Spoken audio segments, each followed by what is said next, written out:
Well, good morning. I see our numbers creeping up here. So we must be getting started. It's 9 a.m.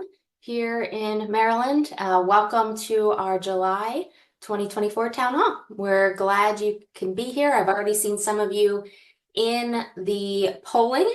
I'll go ahead and put that link in the chat for you all too, if that makes it easier for you. I just went ahead and opened them all up, but I'll also walk through all of those results. We are delighted to have you here for our town hall. We'll go ahead and get started as the numbers well, they're still creeping up, but I'm going to go ahead and get started anyway. Because our first slide is just our Conferences.io slide. As I mentioned, it's also the link in the chat, and you might see a link also right below where you're watching the feed. But we love to do some polling of our members. So go ahead and get on that and start answering those polls. Because it is July, it's actually Happy New Year here at MACPA. Our new fiscal year started, and so I want to give a shout out to our new chair, Tom White, just a phenomenal leader in our profession. Our first millennial chair, Tom is, and has a fantastic story.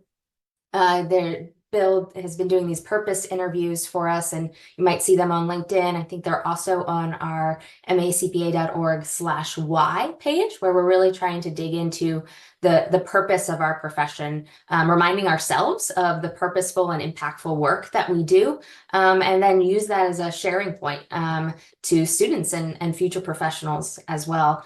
Tom's story is a great one of MACPA volunteerism, raising his hand, being in the mentor program as a mentee, and really quickly rising through the ranks at leadership. So we're delighted to have him as our chair. This is our full board of the directors for this year. Super excited to have Maxine Barbell as our vice chair, Savedra Scott, our secretary treasurer, and are thankful for our immediate past chair, Christine Aspel. Greg, Jackie, Bo, Rob, Carl, all familiar names. Those are our continuing board members, but delighted to have Monique, Michelle, and Janice also joining us. Just so grateful for the amazing leadership, volunteer leadership that we have here in Maryland.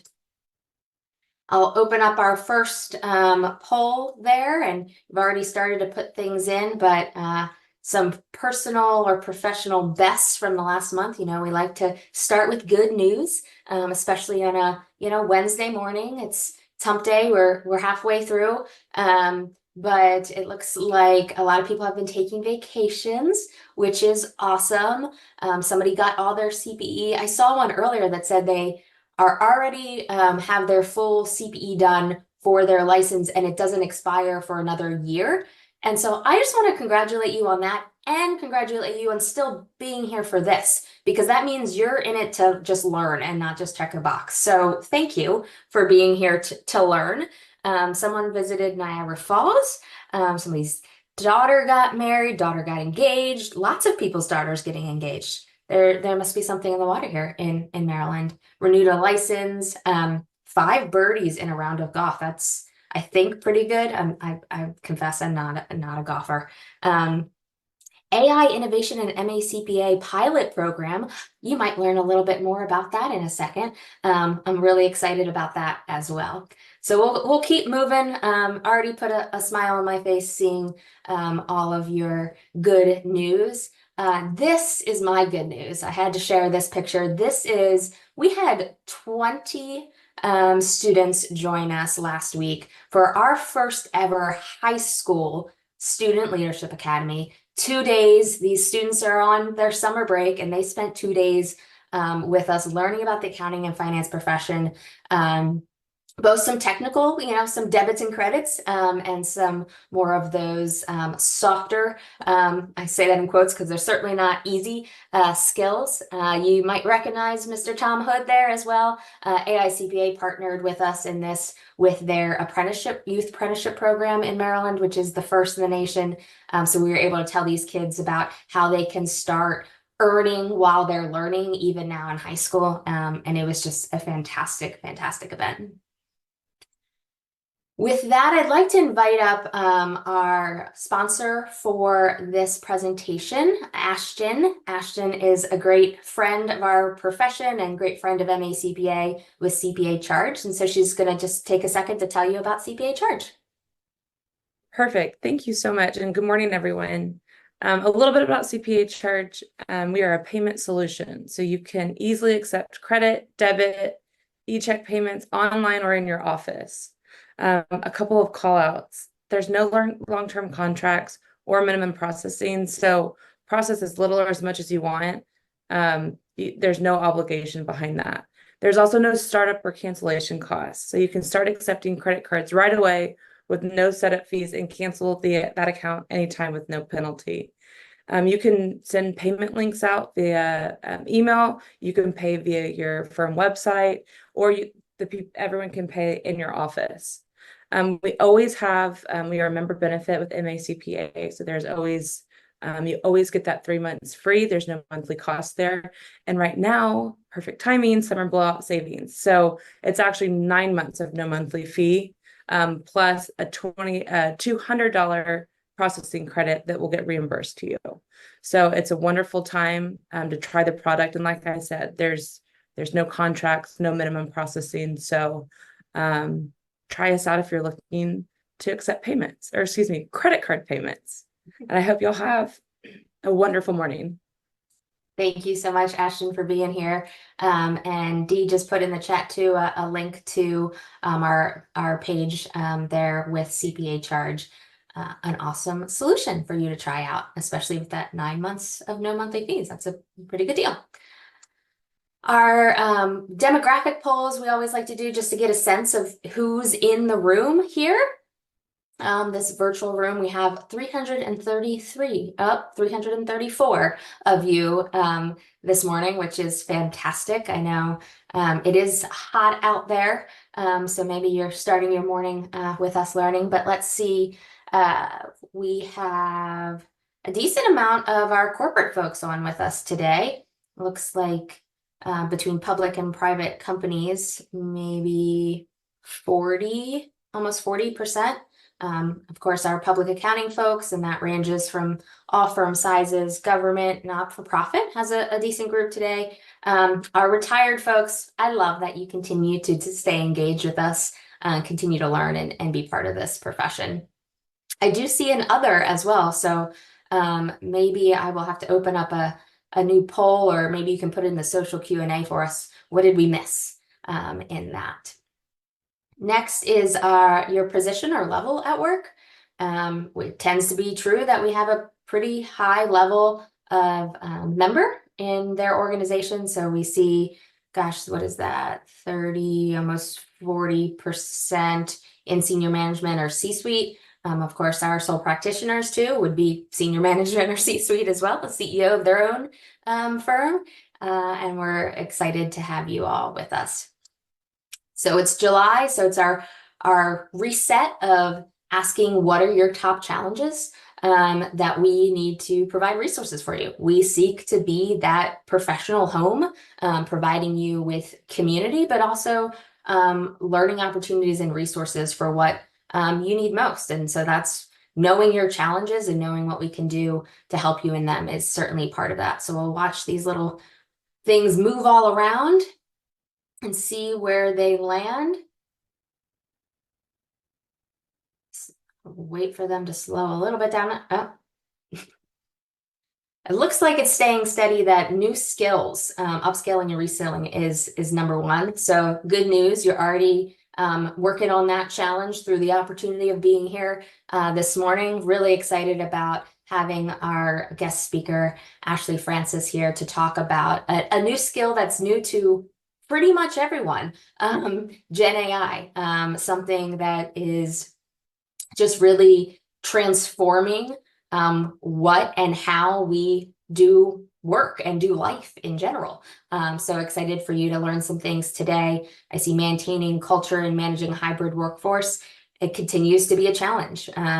Figuring out what that looks like in this new era, especially as we think about mentoring and raising up the next generation in these hybrid environments. Very tough, right? finding talent is slipping down. So hopefully that means we're working on that pipeline challenge for you. I want to give a shout out because I just saw it in the picture of me. I have on our new MACPA swag. So if you go to macpa.org/store, I believe, you can see this, but a ton of other different options to show your CPA and Maryland CPA pride. So there's a small donation as part of that to our foundation as well. And then because we know we will always have another, we want to know what are the others that you're struggling with. Too much incoming email. Ugh, I wish there was a solution for that. Well, maybe Gen AI can help you organize it or something. I'm sure there's some tools there. Cybersecurity, fee structures, too many meetings. Yeah. I feel you on that. Sometimes it's like I just need to get stuff done. Lack of time. I wish I could, if that was a challenge that we could solve for you, I'm pretty sure our membership would grow exponentially. All of a sudden, if our MACPA members get 3 extra hours in the day, maybe that's our next campaign. Well, we want to certainly provide resources for this. I'm going to go ahead and open up the rest of those. Actually, you know what? They're going to close as soon as I go to the next poll. So I wanted to see, because as you said, or as you heard, our presentation today is on Gen AI. So we just wanted to get a sense and give Ashley a sense of the group that she's talking to. What is your familiarity with Gen AI? It looks like a majority of it has never touched it. So get ready to have your mind blown this morning. Some are familiar with it, playing with some prompts. A small percentage using it daily, which is awesome. I'm going to especially ask you to answer the next poll for us. And some have used it for a couple use cases here and there. And then our final poll, before I stop sharing and invite our speaker, is to share some examples of your winning Gen AI use cases. You don't have to answer the polls, by the way, for CPE. So these are just, you should be getting little check boxes. Job descriptions, that's a smart one. Yeah, I think I've seen people definitely use that well. Writing a consulting agreement, creating a presentation, tax research, helping rewrite agreements. Someone's waiting to learn. So they're open to all the things they're going to learn today. Math puzzle solver. Oh, that's fun. So some cool ideas. I'll leave that open and the rest of the polls open now, but I'm going to stop sharing and invite our guest speaker, who's become a friend of mine over the last year. I got to do moderate a panel with her and someone that you might remember, past chair, MACPA past chair Byron Patrick, at the AICPA Women's Global Leadership Summit. And Ashley, from the first time I talked to her, just blew my mind with what she's been able to do in her small practice and what she's learned and really leading the nation in this Gen AI space. And she's just really funny. And so it's like you learn something really useful and you have fun doing it. Like, that's a win. So I'm going to stop sharing and invite Ashley to share her screen. Thank you, Rebecca. That was so sweet. Hi, everyone. Let's jump into this. It feels like a lot of folks are feeling maybe a little bit unfamiliar with Gen AI. So, and then there's a lot of folks who are familiar with it. So I think this is going to be a great opportunity to kind of go over what it can do. But at a high level, and then give you like a use case. And then I'm going to leave a lot of time for questions because I feel like this might be an audience who has a few questions or one or two. And if you don't ask any questions, then I'm going to tell a fun story. So either way, we all win. Okay, and like Rebecca said, please share your examples in the chat of what you have used it for successfully. And the reason I say that is because Gen AI is a different technology than any other technology that we've used previously. So I I was actually smiling when Rebecca was saying about the high school students. I started out as child labor for my mother in her job running as an office manager for a construction company. And she was like, I need someone to do the books.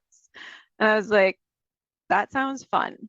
So I will say that this profession is kind of a gateway drug to becoming a CPA if you get them in, get kids in young. But when I started back in the day, I was writing it out in those big ledgers. I don't know if anybody remembers those fondly. And then we got the desktop computers, right? And then we moved to the cloud. And all along the way, there was a certain kind of change management that we did. That was like, okay, well, we're all here.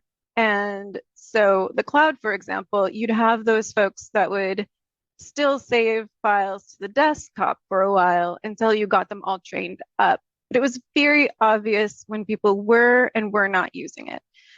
Gen AI is a little bit different because it's hard to tell when people are actually leveraging it, even though it is one of those technologies we've needed, especially in this profession, for a long time to support us. I saw in the poll, like getting more time back, summarizing all of these emails, all of the I'm a tax accountant, so that's all the complexities. So one of the ways that Gen AI is learned, and it's different than how we've historically learned it, is socially. Use cases shared from person to person, and then tinkering and experimentation, and then being brought back and shared again and again and again. So if you're deploying it in your organization, that's one tip for you. But in this chat, since we're all here together, and if you have used it successfully, please share with everybody else that maybe hasn't seen what it is. This is me. So I have 2 lives. I am a trust and estates expert, ultra high net worth. I have a master's in taxation. I've been doing this almost 25 years. And then in my other life, I am an accounting AI expert, speak nationally, and I'm also a Microsoft MVP, which is an award they grant to, I think there's like 3,800 of us in the world. And I am awarded in automation and Microsoft 365. And it all came about because of my abilities to work with Gen AI and learn these tools separately. So our agenda today is we're going to talk about high level, some stuff. And then we're going to work on a prompt framework because and for anyone who doesn't know, prompt is the word that we use when we talk about how we speak to the generative AI tool. So these chatbots are conversational technology, and your conversational and social skills do matter. The words you put into the device matters for the words that you get out of the I call it the robot, but out of the chatbot. So we're going to look at a prompt framework, and we're going to build a coach, and that's going to give you a lot of tips. And I would also say, feel very comfortable stealing this prompt, borrowing, repurposing, and think of it as a Mad Lib. So don't feel like any of the things in this prompt have to stay the way that they are. If you think of a better use for this prompt, I want you to try it. And then we're going to get questions, and then additional extra bonus information, and then the do's and don'ts. And obviously along the way, we are not going to learn how to do things in PowerPoint. So let's talk really fast about a few of the players. These are commercial players. They are very broad applications. ChatGPT, very well known, first chat interface in the Gen AI space, exploded. A lot of people haven't actually signed up for it, but you can sign up for a free account. I always recommend people sign up for the paid account because it has so much more functionality. But if you haven't even signed up for the free account, I would recommend it if you have no access to any other Gen AI tool. Easy peasy, dip your toe in. Copilot is Microsoft's version. Copilot and ChatGPT actually sit on the same GPT brain. They have the same GPT brain, but they have entirely different personalities. So they're like twins that were raised in two different places. So Copilot has way more guardrails. And this is the Copilot that like wanders around the internet. Has way more guardrails, and it actually matters if you're polite to it. If you're not polite to it, it will think you want to fight. And sometimes it'll hang up on you. I won't tell you how I know that.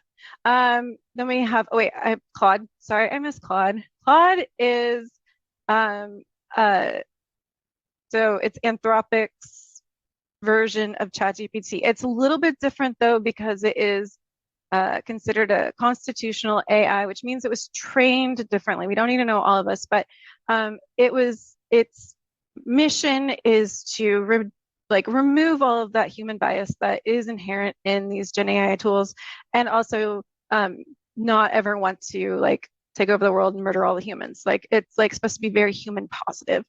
And then we have Gemini, which is Google's entrant into this space. There's a billion others, new ones coming out every day. It doesn't matter. Don't get overwhelmed. Just pick one and go with it. And then when you feel more comfortable, feel free to add another one on. But I use ChatGPT for ideas. Claude, you can put in a ton of information and summarize it. You know, think tax law changes. It does a great job with that. Copilot, I use personally to go out and fetch information from help centers or specific websites. And then I don't use Gemini, but I have found people who use Google for their workspace product use Gemini, and folks that use Microsoft typically use Copilot, and then people who want to mess around use ChatGPT or Claude or one of the million other ones. Sorry, I'm talking so fast. I do want to make sure that we have time for lots of questions, and I do get the overview in. So Rebecca, let me know if anyone says that I'm talking too fast. It's never usually been a problem, but and then Copilot, again, because Microsoft went all in on this name, you have the productized Copilots that are if you're a Microsoft user, you have the option of getting the Copilot added into your Microsoft 365 or your Microsoft Power Platform or the other million Microsoft products. And then you have this Copilot that is trapped within that product that does sometimes talk to the other Copilots, but its role is within that product. So when you're talking to it, it's not going to be able to go and like do stuff in Excel if you're talking to the Copilot in Word. And I have a theory that that's because eventually there's just going to be one Copilot. Eventually, that's the goal. I don't know. Don't quote me on that. Okay, so let's get to prompting really fast. If you're new to prompting, remember prompting is the words that you put into the chatbot to get out other words. And this is the framework that I have created, but it is I am, you are, I need. And that's the most basic way to give context. Context is like, imagine you're having a conversation with another person and they don't know you, and you just walk up and start talking about your love of like plants, house plants. You just randomly start talking to this stranger about houseplants and asking their opinion. They don't know you, they don't know why you're talking to them, and they're going to try to answer, but they might not know even as much as you think they know about houseplants. So when we just start walking up to these LLMs and being like, word, word, word, word stuff, then they're like, I'm going to try my best. Not quite sure where you're going with this, but I'm going to try to do a good job of giving you an answer. And then they give you a nonsense answer, and you're like, you never understand me. You never understand my needs or where I'm coming from. You never listen to me. And it's like, I want to, but I'm a robot, and I really only have a certain capability of like taking the words that you put into me and parsing them into like little robot things and then sending them down and trying to interpret it and bring you back your response. I am so sorry. I want this relationship to work. What can we do? So think of this as a way of like having couples therapy with your ChatGPT or your LLM. You say, I am, and you can be pretty much anything because it really doesn't know. So, you could be a CPA. I mean, I'm a CPA, I'm a mother, I'm a pet owner, I'm a business owner. But I also could tell it that I'm a circus clown. I could tell it that I'm a billionaire. I could tell it that I own a like an airplane, whatever. It doesn't matter because it doesn't know. So tell it what you are in terms of what you want it to think about you. I mean, that sounds kind of vain, but you know what I'm getting at, right? Like, uh, if you want to learn about how to be a circus clown, tell it you're a beginner circus clown. All right, the you are portion is this is what you want it to be for you. And once again, it doesn't matter because it doesn't have an identity until you give it an identity. So Copilot kind of has an identity and it has a little bit of an attitude. I still love it, has an attitude, but you are what? You're a coach, you're a assistant, you're an intern, you're a professor, you're a, your job is to go get stuff. Your job is to create lists. Your job is, whatever you would have a human do. But tell it that tell it that it is its job. And then I need, what do you need? Keep it simple, keep it clear. I've seen folks pour out all of their feelings. Like these tools want to know all their backstory, and they will be very kind and they will be very supportive. But if you want a good response, I would suggest with your I need being very concise, very to the point about what it is you really need. Okay, I'm going to pause. Rebecca, any questions? I'm going to take a breath. Yeah. The only question we have in there, and I have a feeling that this is part of the don't category of the agenda, was about protecting confidentiality, especially about financial data. So I don't know if you want to just pause and wait for that section to come up, but that's the only question we have right now. Okay, yeah, no, we'll get to that because that is like, usually that's the number one question is financial data, security. And then as soon as I talk about that, then it's the next question is how do I use it without seeming like I'm using it? So, okay, so we're going to jump into our coach. We're going to build our coach. And this is, when I say this is a prompt, this is just the beginning of the prompt, but I am trying to learn blank. I am a beginner and do or do not understand basic business accounting.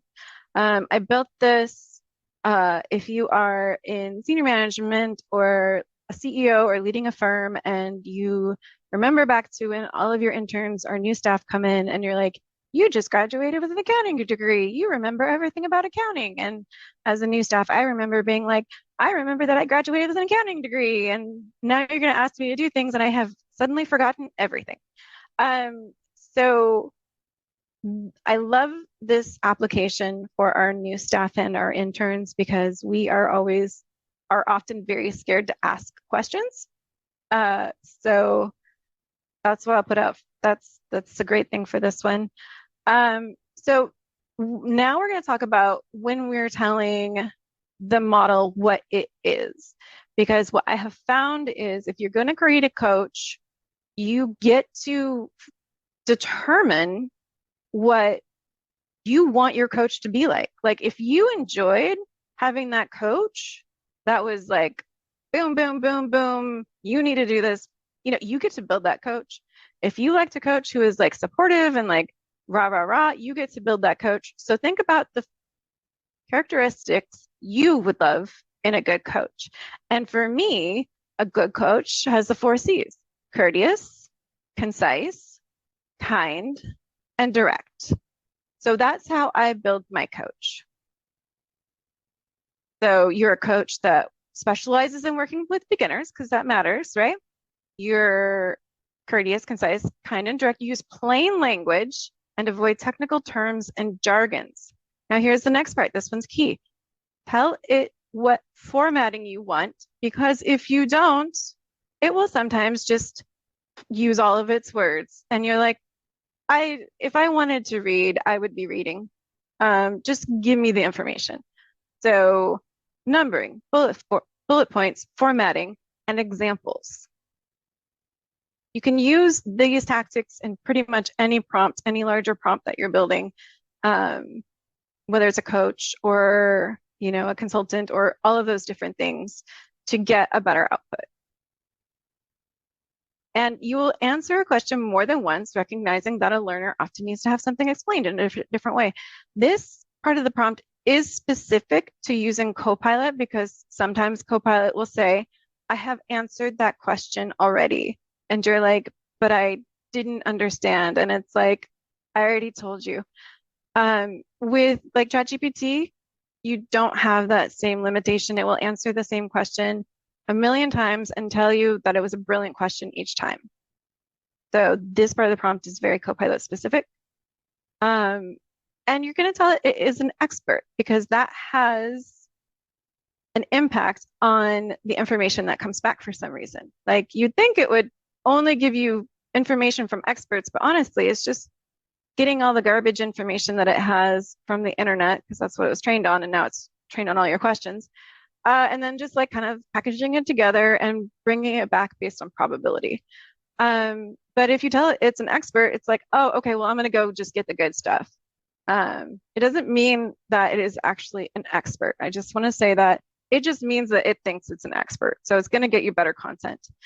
This next part is Copilot specific because I don't use the search function in ChatGPT because it's not very good.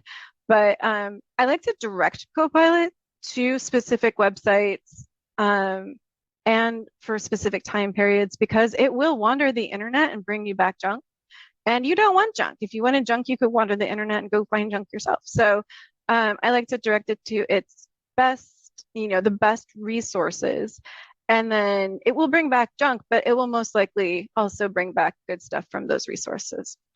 Hey, Ashley, I think that's a great time to ask this question that just came in. How Yes. do you verify that the information obtained is in fact accurate? How do you trust it? I don't trust it at all. I knew you were gonna say Honestly. that. Okay, so let me give you guys an example. I was working with Copilot. One of the things I like to do with Copilot is to send it out to collect publications, IRS publications, and then put it into a table with the link. But one of the things I was working on with it was like early last year was Washington State had a law change where they added a capital gains excise tax. And I was working on a presentation and I wanted it to go get information from the Washington State Department of Revenue website and the government website and bring it back and summarize it for me. And I pointed it directly to the laws, everything like that. And it did. It went and got the information and summarized it for me. And then it added in context. It added in parts of the law that didn't even exist because it was going and retrieving that information from the Washington State website, right? The laws for Washington State, and it was passing it through its understanding of federal laws. And so for federal laws, what it was saying was correct. But for the Washington State law, that information was not there. And so I got into an argument with a robot, which I would not recommend. Like I've learned since then not to do that. But verify everything. I don't tend to use it for super technical things unless it is an application that is built specifically for that. So Ask Blue Jay was brought up, that was built specifically for tax law. I would have a little bit more comfort with that, but maybe not 100% comfort. I would say that, and this is one thing that I'm a big proponent of, is that the biggest productivity gains and knowledge gains and skill gains are from folks that are new to these tools and topics and information and knowledge. Those are the folks that get the most benefit from using generative AI. But the folks who have the experience and the understanding of what that information should look like have a role in overseeing the information and helping our new staff and our new professionals see what's missing, see what is incorrect, and helping them build that skepticism in, because you can't really be skeptical if you don't have like all of the whole picture. But if you're knowledgeable user or you have a lot of skills, you won't find yourself using Gen AI as much as someone who has who needs to build these skills. So don't believe it at all. It's a liar. Yeah. So this is the chart of accounts coach. And it I know I picked this example in a panic. I was like, what kind of coach would I use for an accountant?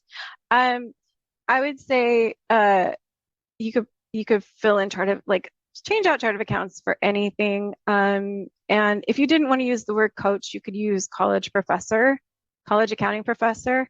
That would work pretty well. But getting a Gen AI picture of a college accounting professor was kind of challenging. So coach. But trying to build chart of accounts, beginner and do not understand, as a coach in chart of accounts. And then I directed it to QuickBooks and FreshBooks websites because I thought maybe they would have chart of accounts on there. If you use charts of accounts a lot, you might have a better resource. And then articles and posts from 2020 to 2024. And then please say, okay, if you understand, otherwise it will just keep talking. And it will start telling you about chart of accounts. And you're like, no, I had a question. I don't want to hear about your opinion about chart of accounts. I want to talk about chart of accounts or ask you questions. So we're going to do a demo, and I need everybody to say a quick prayer for the demo gods to work, if you don't mind. Wait, are there any questions, first of all, to save me from having to try to demo something live? So I had this question too, that I think most people are probably thinking from your answer to the how do we trust it and if it's going to lie to us. If we can't trust the answers and we have to verify everything, then what's the point of using it? Oh, interesting. So that is, I would say that is when we're thinking about, it's so funny too, because this is a very CPA question, right? Because we are used to everything being technical, and like all of our like whenever we have software in front of us, we're like, we think of it as a technical software, especially if it's talking to us. And I would love for us to expand our thinking in the way that we use it, because tax research or any kind of research is just one small aspect of what we do professionally. And a larger aspect, and one I would love for us to focus on because it's going to become vitally important, is how we relate to other humans. And I know that sounds super corny, but think about it. Gen AI and the other AIs will have an ability to do everything that a human can do. The only thing that they won't be able to do is be human. And so if we shift our focus from just the technical knowledge, because anymore, technical knowledge is no longer our differentiator. And I know like right now, it seems like Gen AI is just this silly thing that just answers funny answers. And it is evolving so rapidly, and its abilities are growing so quickly that just trust me that technical knowledge is not our differentiator. Our humanity is. So when I say that, I want you to expand the idea to you're overworked because you don't have any processes. And you're just responding to whatever fire you have in the moment because you haven't sat down and thought about what your yeses and what your nos are. Generative AI is a perfect partner in that. You want to create standard operating procedures and documentation. I created a GPT that a GPT is like a encapsulated prompt conversation that you could just talk to. It creates standard operating procedures for CPA firms. So you just build out your standard operating procedures and then you can start automating that. It can create all of the communications to your clients to let them know ahead of time all of the things that you need from them, or to your coworkers. You're going to be out for a month, and you want to make sure that everybody knows that as many times as possible, because everybody is too busy to listen to you the first 4 times. You're bringing on new staff, and you want to make sure that they have the most successful and positive onboarding experience so they stay with you long term and they learn faster. That's, those are all of the things. Like when I think about generative AI, I think about where is it in our profession that we have these cracks, that we have these needs that we are struggling to meet, and is there a use case? And I would say in almost every single instance, there is a use case. But with technical research, I would say that these bigger models are not built for that. We have more and more technologies coming out for technical research that it would be more appropriate, and they're getting better. Once again, in its infancy, but in using these like bigger, more general models, think outside the technical research and look around to where your pain points are in your life, in your work, and think, if I had an assistant, or if I had just someone to talk to about this and like problem solve, then you will get a ton of use cases out of it. I promise you. It is just not a technical research machine. That's all. Okay. So we're gonna try this. All right. And let's see. Okay. So we're gonna go to Copilot, and I have off screen, I have these prompts, but what I would love, because I'm gonna build this, and this is in my personal account, but if I was in my business account, you'd see my name right here, and you'd see I think secured, and that would mean that the information that I put into here does not go anywhere outside of my organization. I think we need to share a different screen, Ashley. I'm still saying seeing the quick demo screen. Oh, okay. All right. I got it. I don't got it. I mean, you just told me, so I got it now. How does that look? That looks like Copilot. Yep. Yes.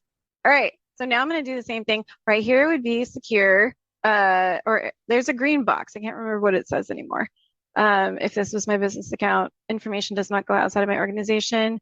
Creative gets you more wacky answers. I like using creative, but some people just want the answer. We're going to pop in that prompt that you just saw, and we're going to see if it actually listens to me this time. Yeah. Okay. I told it only to say okay, and it did okay. Like it wanted to go on, but it stopped. So I'm gonna pop in a funny little question, but I would love if folks want to ask the chart of accounts coach a question and see what it gets. Yeah, put it in the social Q&A and put Yeah. like AI : before it or something, so I know that you're not just asking Ashley or I this question. But Please don't ask me questions about chart of accounts. I specialize in trust and estates. You will not like the answers.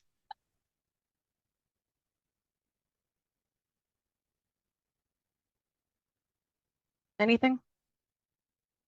Nothing yet. They're probably thinking, but Okay, let's all go right. through this one example for now. All right, it does give you, so it answered this. It's pretty basic. It's pretty like, but if you were a new staff and you're like, oh, I have no idea, this would be more information than you had before. And there are ways to improve this prompt, of course, but then it gives you some options for, what are some common mistakes? That's really helpful because then you don't have to make those mistakes. You can make new mistakes. One thing I have discovered in if I want it to not use as many words is say, I don't understand, please explain more clearly. And it will. It will break it down a little bit better and give examples. So this is just kind of one way, it's very small. One thing I want to emphasize is that when we're thinking about the application of Gen AI, someone has asked me, what are the things you could do with it? And I'm like, how do I even answer that question? Because it's like, what can I do with the color blue? The challenge with Gen AI isn't what it can do. It's like narrowing down what you want to do the most and getting started with it. So if there are no questions, I did my demo, nothing broke. We have someone saying, I guess, thinking of your expertise area, how would you set up to AI, how would you set up the chart of accounts for a trust? All right. I will also say that this is an unfair question to AI because whenever it comes to trust and estates, it's like, I don't know, I'm just gonna kind of like try. It's getting closer, it's getting better, but trusts are a mystery to pretty much everyone and AI. All right, so it's just gonna be and let me tell you, it just answered a question thinking that I wanted it to specifically ask about QuickBooks. Instead of getting into an argument about it, edit. So instead of how would you set up the chart of accounts, maybe it wants to be what categories would be.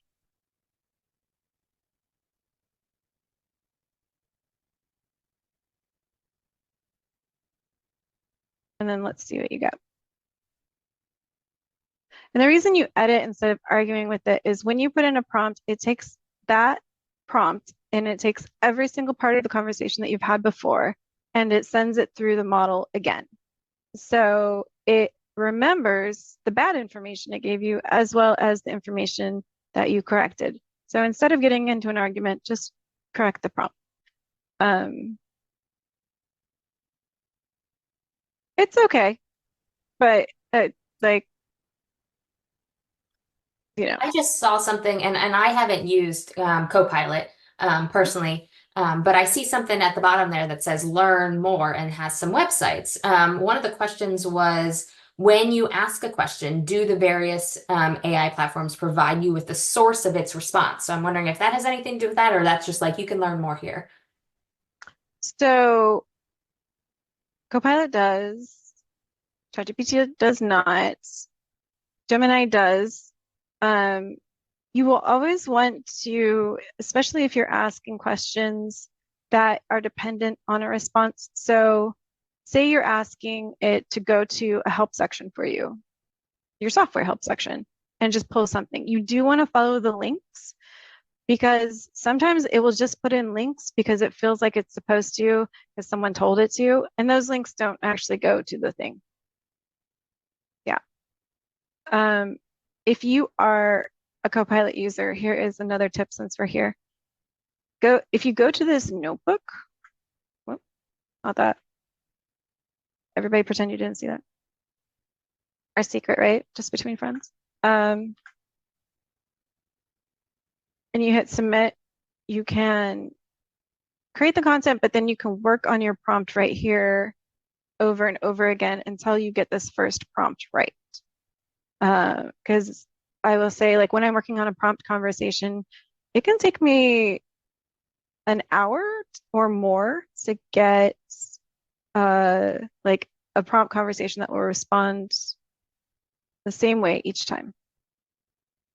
And then the other thing I want to point out, for almost all of the generative AI models, you can drop in an image. One of the use cases that I used the other day was that I asked ChatGPT to help me with a macro. I made a macro GPT. ChatGPT is so good at making macros and Excel formulas. And if you get the paid version, it can also output Excel files, PowerPoint files, Word files. So it can make work papers for you. But the macro wasn't working, so I just took a screenshot of the error I was getting, dropped it in, and had it explain it to me. And so it can see, and it can, it can hear, and it can correct itself now. It's wild. You can make pictures too, but we're accountants. Do we make pictures? So that is the demo. Unless there are any more questions about that, we will. There's a couple questions, but I want to make sure we get to the do's and don'ts. Okay, Because I yeah. know that question earlier. So Yeah, yep. Okay, great. A great call. I think I messed up my thing. So you guys just, all right, are you seeing something that says a quick demo that looks like what you should be seeing? Great. Okay. yeah, we got the slides. We did the demo. Let's do the do's and don'ts. All right. Don't share sensitive data. If it doesn't say protected, then it's basically like you went out on the internet to Facebook and was like, hey guys, I have this thing for my client and it's super secret and private and I want you all to know about it. A great example of this is people putting in confidential contracts and then asking it to help them understand. Or client information, just because you can drop in files, right? So why not just drop in a W-2 and see what it says? Please, if it isn't protected, if it isn't a commercial, like enterprise application that says your data will stay inside this organization, like ChatGPT Enterprise, like Copilot Enterprise, like Claude has an enterprise version, Gemini has an enterprise version. Just, you can either, what's the word when you change all the names and make something anonymized? Thank you. That's a hard word anyway. You can anonymize it. You can change some facts and circumstances like they do, like they say in the books, change some facts and circumstances and then still use the data. But if it can be tracked back to a person or a company, just don't. And then, like we said, don't believe everything it says because it's more interested in being generative than it is in being accurate. So it really is a fantastic thing to use when it comes to non-technical support. But if you're getting into the technical areas and they're super technical, then I would definitely recommend either using a product that is specific to that area or using it to do the summarizing of different documents. So for example, taking information from Claude or taking information from, let's say, a new tax bill, dropping it into Claude and asking it to tell you which areas would impact your clients and then asking it to give you the page numbers and quotes. That will then do the pre-chewing of information for you. You still need to go through it just to make sure, but you will have less mental lift there. And here's an example of some folks who put some private information in or use ChatGPT. I swear, it's always attorneys. It's always attorneys. They're like, I have this great case. And the judge is like, that's not even, those aren't even, what? And I want to make sure we have time for more questions. So I have a fun story, but if you see me later, I will tell it to you. Best practices is like practice, share it, get together a team in your organization that's what they do is they come together, maybe it's lunchtime, and they share how they're using it and how they can improve it. And then they take it and share it with other people. It is, like I said, it's a social, learn socially, communication technology, learn socially. I'm creating an AI policy because your new staff are bringing it in to your organization. And there was just a poll, I can't remember the percentage, but most people are having a bring Gen AI to work day. So create an AI policy, bring AI in because other people are doing it already. And we already answered questions or we have questions? We have some more questions. Okay. So Let's see. Somebody asked about the difference between Gen AI and AI, and what the Gen standard for. I do see somebody put in a note about Gen is the generative, so it creates these generative models where you can continue to ask questions. It's it's like having a conversation. Yep. I don't know if there's anything else you would add to that, but there are some about just the tools. So one's asking, how do you get these programs? I know you mentioned some of them are free tools, some are built into things. And then someone asked specifically about one that works with diagrams, dashboards, and visual presentations. I'm assuming some of those pictures you used in this presentation were actually used through generative AI. And so I'd love you to talk a little bit about that as well. Sure. Okay. So if you want access to ChatGPT, you go to chat.openai.com. Like I said, get the paid version because you get access to so much more, and it can do math. If you don't get the paid version, it hallucinates a lot and it can't do math. I usually just mention the math thing because it feels very important to accountants, but it can do way more than that. And then Copilot is like if you want to access the enterprise version of Copilot, you have to pay for it and you go to your licensing, and we don't have enough time to talk about Microsoft licensing. But the free version of Copilot is in any Edge browser. I have gone from hating Edge to actually using it exclusively because Copilot is right there, and then it's in the sidebar, and it will like summarize pages for you from the sidebar and write you letters and stuff from the sidebar. And Claude is, I don't know the web address for that, but you just go to, I think it's claude.ai, and you sign up for that. And it has a paid version as well. I think it has a free version, but it has a paid version that's more robust. And Gemini is Google, and I don't know. Perfect. Yeah. Someone's asking, are there any free training or like reference books that are available that you would recommend? Yeah, there's a billion free trainings. I also have a training that's not free, but it's very inexpensive and it's very awesome on my KTA.ai website. And it's called The Birds and the Bees, But billions of free trainings. Microsoft has free trainings. If you go to their Microsoft Learn website, they have a whole section of free trainings. LinkedIn Learning, you do have to pay for it, but you can get for free through your library oftentimes.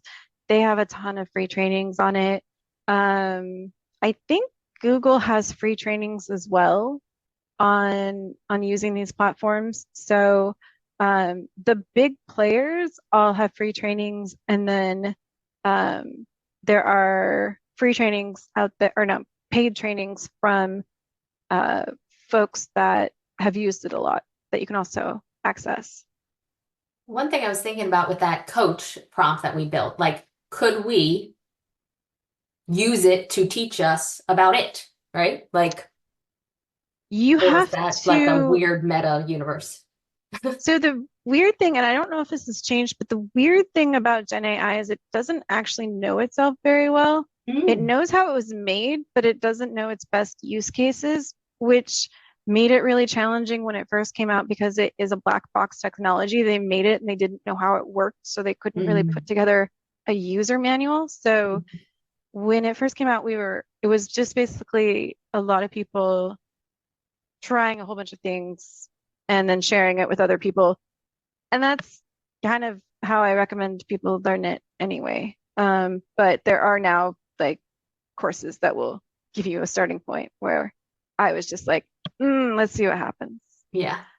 So Ashley, we're at time, which is crazy how fast it flies.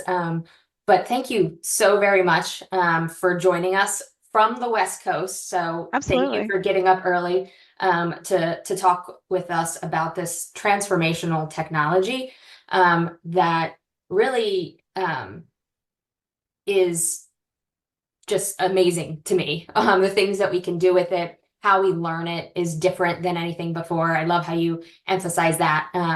And if you want to learn more, Ashley and Byron Patrick that I mentioned earlier, MACBA past chair, and another colleague of theirs, Twyla, is working with the MACBA to build a 6-week cohort learning. And so we're really excited. We're going to be piloting this in the next couple months. If you are interested in learning more about that, I put a poll open that you can just put your email in. Your email will not be shared to everybody. It's not, I think I set it up correctly that it will just come to us so that we know who you are to reach out. But as Ashley mentioned, this is something that is learned in groups. And so if you're interested, we'd love to have you. It is going to be an intensive 6-week program where it matters to show up. This is not a thing that you can take on demand and learn really, really fast if you want to get the most out of it. So we're excited to continue this conversation